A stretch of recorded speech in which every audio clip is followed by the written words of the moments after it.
Welcome to the Smarter E podcast, a podcast for and with the creators of the new energy world. Hello, welcome back to yet another episode of the Smarter E podcast. My name is Zach and I'm the host for the English-speaking version. In one of our previous episodes, we already looked into the amazing growth rate of photovoltaic in Brazil. And with this episode, in order to complete the picture and also touch into one of the hottest topics around the globe at the moment, we'll specifically look into energy storage in Brazil, the prospects of energy storage in Brazil, as well as the challenges.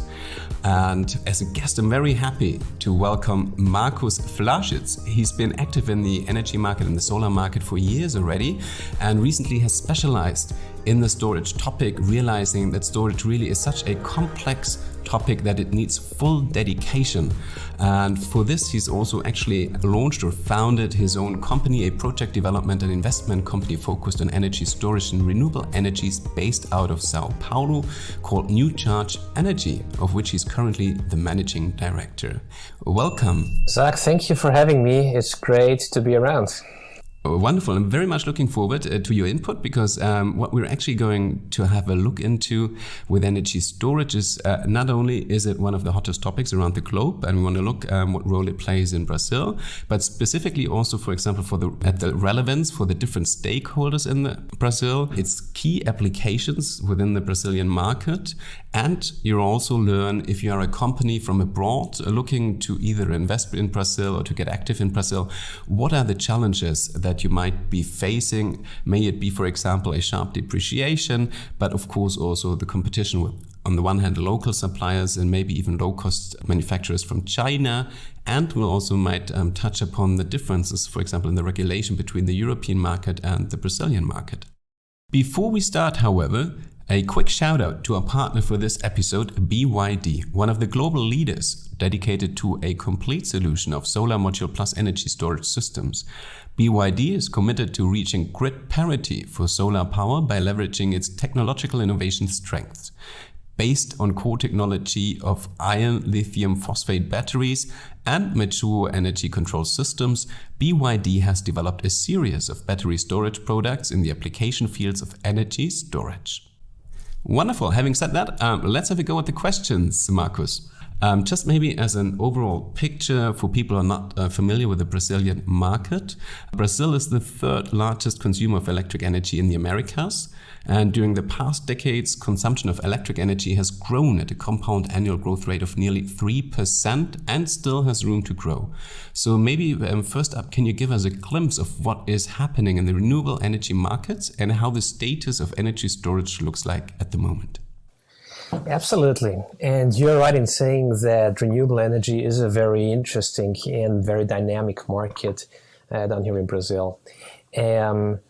Among the entire, portfolio of renewable energies, both solar and wind have really grown a lot. And why? Because they have become the cheapest sources of electric energy in Brazil. Solar energy has been mainly growing along three fronts. One has been, energy auctions backed by the government and long-term PPAs. That has proven to be a very effective tool for contracting large-scale solar energy into the grid. The second front has been a very generous net metering regulation, which has basically jump-started the local distributed generation sector. And thirdly, and more recently, we have also seen a lot of bilateral power purchase agreements, PPAs, between industrial off-takers, large commercial off-takers, and solar project developers. And, really along those three fronts, we've seen a lot of growth in solar. Energy storage in itself is more recent in Brazil. And I think if you look at the market like from 10,000 miles down, I think it's useful to talk a little bit about off-grid and on-grid energy storage because those two are very different animals. Off-grid storage has actually been around for quite some time. Small-scale remote communities in the Amazon region and things like that. And it has started to grow faster during the last years because equipment prices for batteries have come down and also due to the adoption of lithium technologies, of course. On-grid storage is relatively new here in Brazil, and certainly a very exciting topic. The idea of energy freedom, of energy autonomy, that's something that resonates a lot with Brazilian consumers. So we are no exception here. And what is interesting is that several large electric utilities actually have implemented R&D project on-grid storage. And in addition to that, we also see a handful of purely commercial on-grid energy storage projects that have already been implemented and are already being used. So we have 2 here in São Paulo, we have 2 in Bahia, we have 1 in northern Brazil, we have a handful in central Brazil. So really, the on-grid energy storage sector is about to happen, and we see the first generation of projects that have come already online. Wonderful, Markus. Thanks for the first insights. So maybe let's just dive deeper here into the various applications of on-grid and off-grid.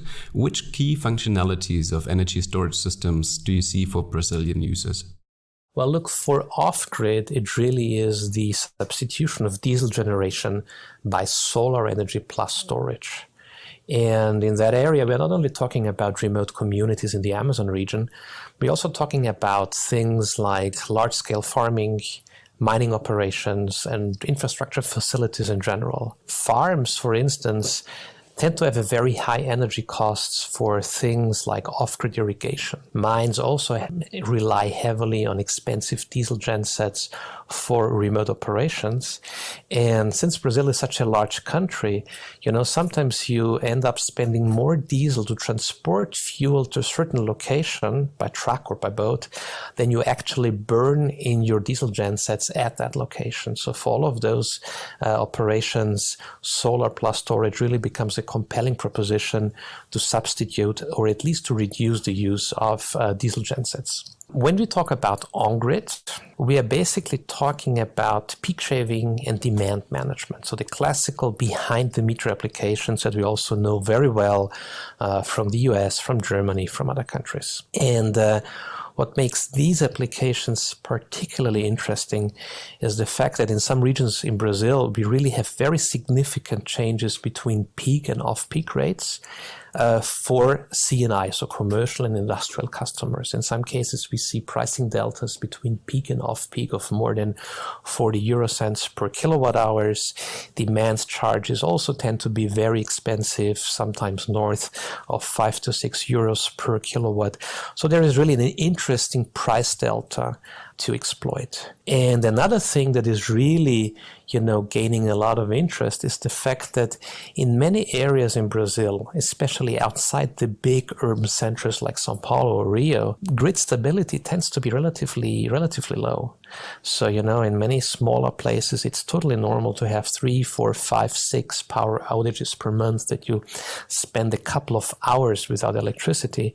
And for residential users, that might be just a nuisance, but for many commercial and, more importantly, industrial users, this is a big deal. And so having a solution, that can do peak shaving, that can do demand management, in addition, also provides a better level of energy security and energy backup. That's really an interesting value proposition. Now that we have an overlook about the different applications and use cases, let's have a closer look at the numbers. Some of you mentioned already, and specifically the business cases. In your opinion, which system type is in the lead at the moment and the most promising? Behind the meter, small to medium scale systems, front of the meter, large scale systems, or off-grid systems? What would you say? From a commercial standpoint, what is in the money, so to speak, right now are really, on the one hand, behind the meter projects for commercial and industrial clients. This is, by the way, also the area where we are focusing on as NewCharge. And on the other hand, off-grid hybrid systems. By hybrid, I mean solar plus storage for farming operations and for mining and similar companies. And in both cases, we are talking of system sizes that go from, say, 100, 150 kilowatt hours to a couple of megawatt hours.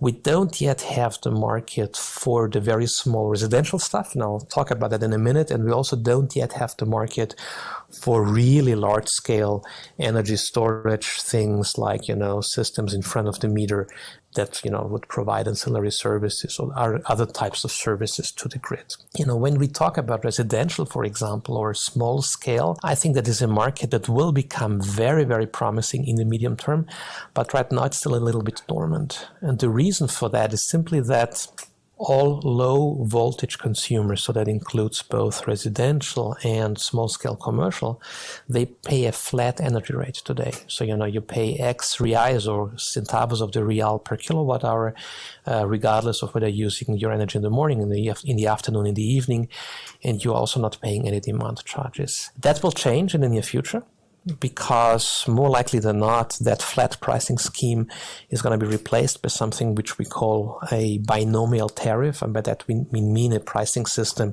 where you would be paying off-peak and peaked charges depending on the time of the day, and you would also be paying demand charges. There are specific already proposals for that, so I think it's more not a question of whether it will happen, it's only a question of when it will happen. And given the fact that 50% of Brazilian energy consumption is low voltage, this is going to be a really big market. There we're talking about 250 terawatt hours per year of energy consumption only in low voltage. So once this market opens up, there will be a lot of opportunity for energy storage, I believe. On the large scale front of the meter, I also think that that's going to be a medium term thing to come in, say, 3-4 years. Hopefully sooner, but maybe it's something like that. And one of the drivers there is that today, both large-scale solar and large-scale wind often face difficulties in getting grid connection. Actually, when you look into solar auction projects, the main reasons why projects cannot participate in an auction is because there is not grid capacity available in northeastern Brazil, for example, where you have all those great solar resources to accept that energy. And so, more likely than not, we will see demand and opportunities for front-of-the-meter projects, energy storage projects that help to dispatch large-scale solar energy. Yes, we've talked about a lot of different stakeholders now. Of course, if you're offering a service, I guess the most important is to be really customer-centric and have the right business proposition, value proposition for each customer. So what do you think are the major differences for the different user groups, like residential users, commercial and industrial users, operators of renewable power plants, electric utilities, third-party service providers? What are the differences? Before we talk about differences, let's talk about what they have in common. And in my opinion, what all of these guys really have in common is an overarching need to reduce electricity cost and to improve quality of supply. Having said that, we really have to be specific when we design applications for each of those customer groups. For example, C&I customers really need cost-competitive solutions that help them to become more competitive, especially in these difficult times that we have right now. And electric utilities, for example, they would be delighted to use energy storage as a tool to reduce capex in their transmission and distribution network, but they will obviously need an appropriate regulatory framework to achieve that. So now we already had a look at all the different applications, the user groups and their specific needs. Let's move on to the regulatory framework as well as situation, current status. Anil's R&D program on storage is one of the largest R&D programs ever, with a total budget of, I think, $108 million. Maybe you can, for us, quickly summarize what it is about, and also maybe explain actually what Anil as an acronym stands for. Absolutely. ANEEL literally means Agência Nacional de Energia Elétrica, so it's the federal regulatory watchdog that defines the rules of the game, and it's a regulatory agency with pretty far-reaching powers. And one of the things that ANEEL requires is that utilities and also large-scale electricity generators, they have to reinvest a certain percentage of their revenue, something around 1.5% per annum, in so-called strategic R&D projects. And it's ANEEL who calls the shots and tells them what the topics are. Back in 2012, ANEEL launched a large R&D project on solar, and now, thankfully, it's on storage. And so, under the umbrella of this program, we have more than 20 energy storage projects underway, in different stages of implementation, and these projects, they cover a very wide range of topics. We have small-scale off-grid systems. We have on-grid residential systems, on-grid commercial systems, larger-sized systems providing ancillary services to the grid, even, projects focusing on algorithm development to facilitate dispatching batteries into the electric grid. So really some exciting stuff. I expect that we will get some pretty interesting outcomes during the next year or so. And certainly this program overall will contribute to shaping both local regulations, but it will also help to shape a local energy storage sector in the same way it did it with solar back in 2012 and 2013. So some exciting things are in the pipeline. This program certainly helps to get there. Are there any major barriers and hurdles then for energy storage in Brazil? And are those related more to the regulatory framework, or do capex costs, taxes, financing play the most dominant role? There definitely are several hurdles, and all of those need to be dealt with, and we will overcome them step by step. In my opinion, one of the main hurdles for energy storage that we have right now, I think, is on taxation. Brazil, unfortunately, is quite protectionist when it comes to foreign trade. So, for example, when you import lithium batteries into Brazil, you end up paying something of 80% of importation taxes, which is absurd. And, there are some ways how to reduce that through tax breaks. But all those procedures, they're quite complex. They require a lot of red tape. So taxation definitely is a big issue.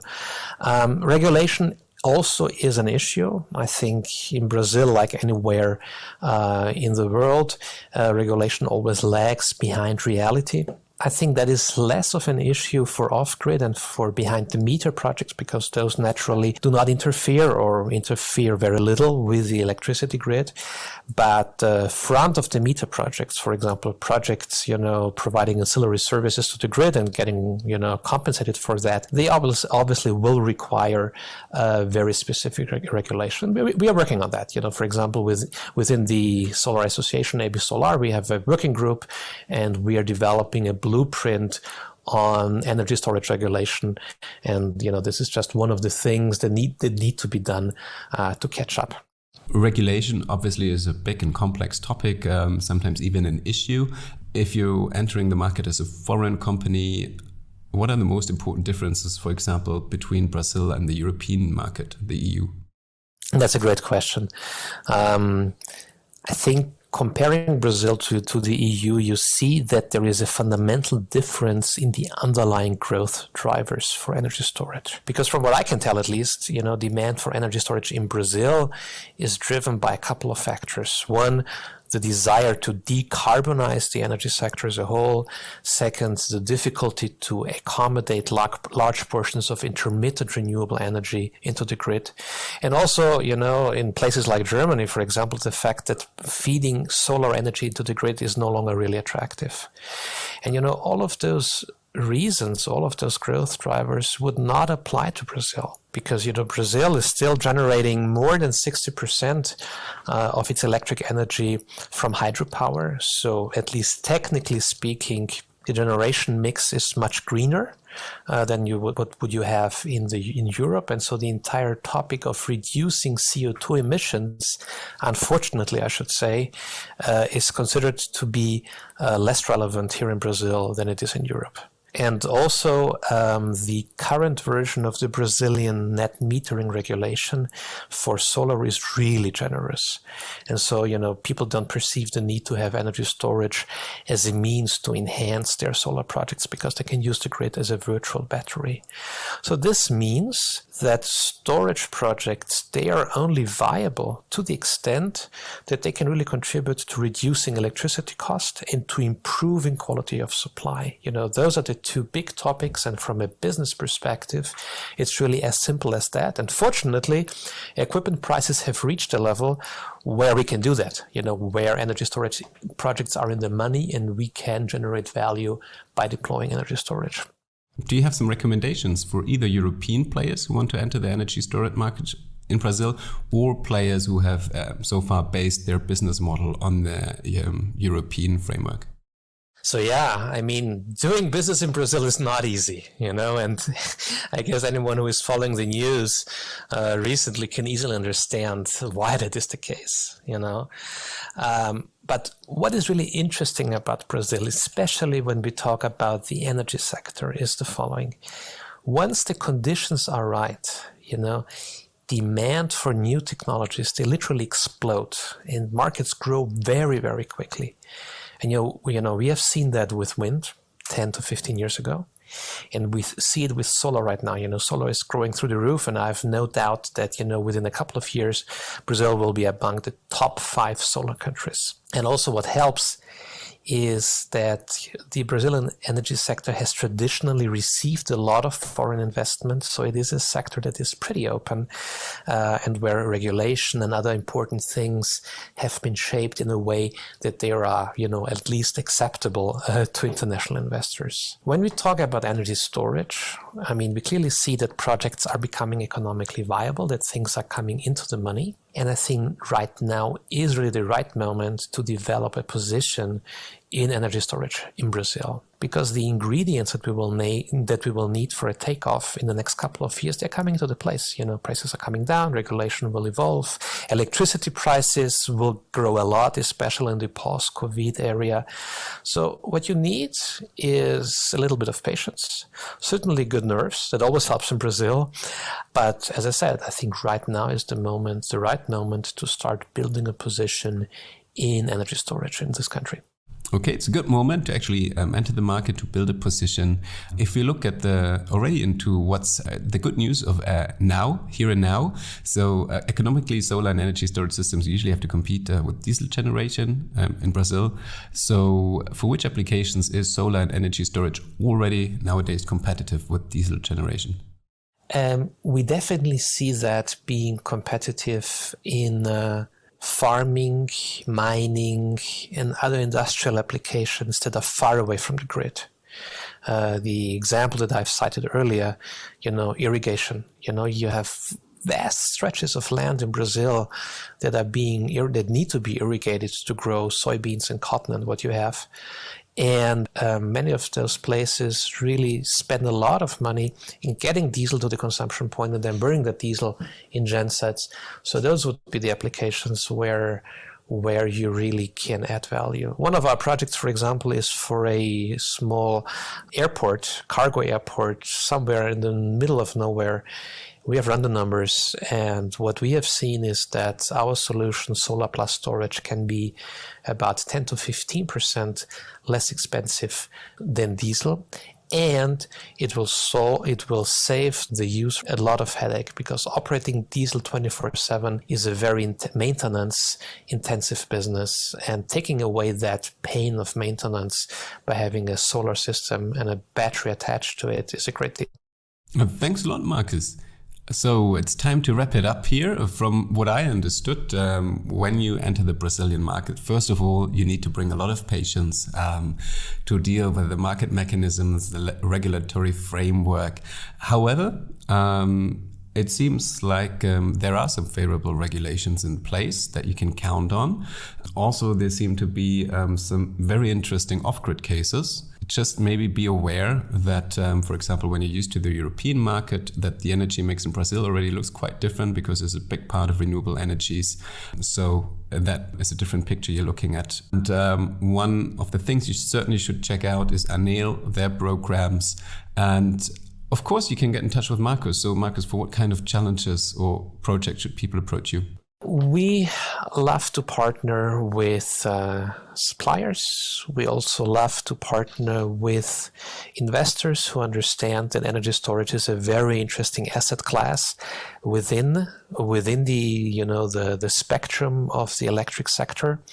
And we love to really do a matchmaking between the Brazilian consumers, which we understand very well, and the technology and the capital that can be brought in from abroad. Thanks for joining us today. Well, Zach, thank you for having me. It was a pleasure contributing to your program. Stay tuned for more episodes of the Smarter E podcast. If you've listened through all of this podcast, then you really also should check out EES South America, South America's hotspot for batteries and energy storage systems. It is part of the innovation hub, the Smarter E South America, and takes place in Sao Paulo, Brazil on August 24th to 26th, 2021. It will highlight energy storage solutions suited to support and complement energy systems with increasing amounts of renewable energy sources, and is attracting investors, utilities, installers, manufacturers, and project developers from all over the world.